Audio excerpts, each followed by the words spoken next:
Well, I'm working on this 2007 Nissan Maxima with the 3.5. All these cars have the same CVT transmission, so this process will be the same for a bunch. But I'm going to show you guys how to change the transmission fluid. And at the same time, we're going to change the filter. Now, some will have an external mount filter like this. This is the easiest one. Some are going to have an internal filter, but still, you just loosen up a cap on the outside of the trans and it comes out. They will also have a screen in the transmission pan, but you don't need to worry about that. So on this specific one in 2007, here's that filter. You can see I have it in place. I've already started this job, but I figured, you know what, I'll go ahead and video this in case someone wants to know how to do it. So you're going to pull the left side cooler line right here, and you're going to drain it into a container. What we've done is I've got a catch bucket down here that is measured. And what you're going to want to do is start the vehicle and let it run until 3 quarts have drained into your catch pan. So it's pretty important to have a way to measure the transmission fluid that's coming out, because then what we're going to do is we're going to pour in 3 fresh quarts of transmission fluid, and we're going to repeat this until we've cycled all of the fluid through. Now, if you don't have something that has an exact measurement on the side, what you can do is you can use an old oil jug, as long as it has a clear side to it, because that'll show you how many quarts you're putting in, or you can just drain it into a drain pan and periodically measure how much came out. But it's very important to know how much came out so you can put that exact amount back in each time. That's crucial to doing this job. This is the transmission fluid that we're going to use. The Nissan and Aisin fluid is pretty much exactly the same.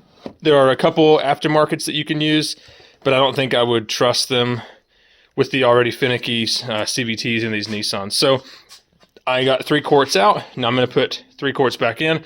The reason why 3 is an important number is because if you try to drain out too much, what will happen is the transmission will go dry, which isn't the end of the world. A lot of people flush transmissions like that. Once they see a break in the stream, then they'll shut the engine off. And I guess that's okay. But doing 3, I know that we're not going to suck up any oil from the pan because I know what the pan capacity is. So anyway, that's just a safe way to do it. Let me go ahead and put 3 quarts in, and then we'll crank it up and I'll show you what that looks like. This is what fresh CVT fluid should look like that you're putting into your Nissan. It should not be red. Definitely not be red. It's going to be this greenish kind of color. Factory Nissan fluid or this Aisin fluid. There's one other brand that makes it that's acceptable, but if you stick with these, you'll be all right. And this stuff really isn't too expensive. The Aisin NS2 is probably the most affordable of all the fluids. Okay, so for this specific CVT, the total capacity spec is 10.4 or 10.6 quarts. So that's why you'll see a box of 12 quarts over there, because you want to have a little bit extra just in case either you mess something up or, you know, we're really trying to flush this system out, trying to get all the old stuff out of there. So I'm going to reach inside here and turn it on. It's really beneficial if you have a second person. That way they can let you know when you reach that 3 quart mark. But I'm going to go ahead and crank it up and we'll watch the fluid come out.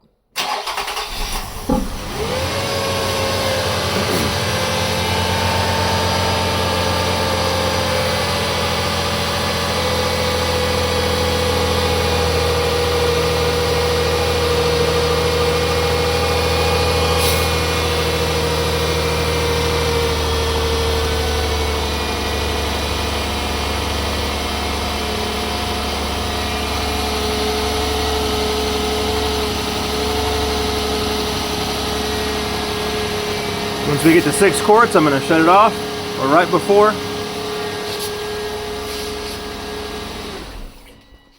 Alright, so we should be right at 6 quarts. If I timed that right, yeah, perfectly at 6 quarts. So we'll go ahead and put 3 more in.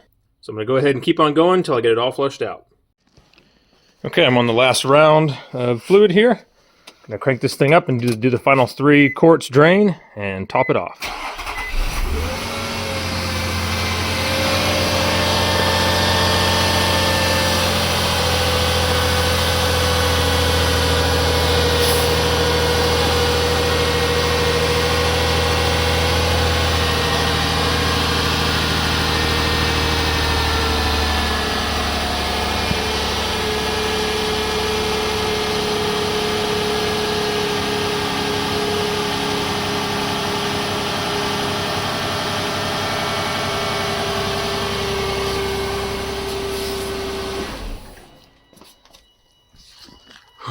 right, and that should do it. So now I'll put in my last 3 quarts. We'll hook up these lines, installing a new filter, and then we can check the level. All right, once you get as much fluid cycled through as you want, then go ahead and replace your filter. It's a very easy process. On this one, at least, you can see you've got 3 12mm bolts. Just zip those out, put your lines back on, and you're done. Now, the other type of CVT transmission, like I said, is going to have a filter that is like into the side of the transmission, and there's like a little plate cover you have to pull off. So the transmission lines are going to be a little bit different, but if you just find both of them and put them together for your first drain, then you can identify which one is going to be shooting fluid everywhere, so you can make less of a mess. Next up, all we got to do is just fire up the car, get it up to operating temperature, and then we can top off the transmission fluid if we need to. Dipstick on these is a safety dipstick, so you do have to depress a little piece of plastic right there in the front whenever you go to take this thing out. Just be aware of that. It kind of goes into that little plunger there. So I'm going to warm this thing up, check the fluid, and top off as needed. Trying to keep this video short. If you have any questions, put them in the comments. Thanks for watching.